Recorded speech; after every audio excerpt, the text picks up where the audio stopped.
तोफखाना police station हद्दीतून 22 तारखेला वैभव नायकोडी याचं अपहरण लपका व त्याच्या इतर 2-3 साथीदारांनी केल्याबाबत 27 तारखेला गुन्हा दाखल झालेला होता. त्याप्रमाणे तोफखाना पोलीस स्टेशनचे PI कोकरे आणि त्यांच्या टीमने लपका उर्फ अनिकेत समोशी याच्यासह त्याच्या 3 मित्रांना ताब्यात घेतलेलं होतं आणि अटक पण केलेली होती. परंतु 2 दिवसानंतरही त्यांनी अपूर्व इसमाबाबत व्यवस्थित माहिती दिलेली नव्हती. त्यामुळे जिल्ह्याचे पोलीस अधीक्षक श्री राकेश ओलासर यांनी स्थानिक गुन्हे शाखेला समांतर तपासाच्या सूचना दिलेल्या होत्या.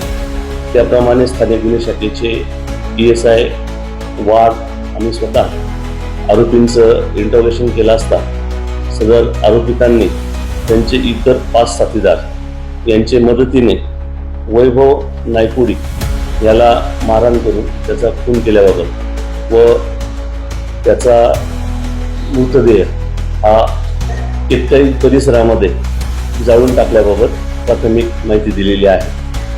4 आरोपितांबरोबरच स्थानिक गुन्हे शाखेने या गुन्ह्यात सहभागी असणारे करण शिंदे, रोहित गोसावी, स्वप्नील पाटील, विकास गव्हाणे अशा 5 जणांना ताब्यात घेतलेला आहे आणि पुढील तपास तोफखाना पोलीस स्टेशनचे API राजपूत हे करत आहेत.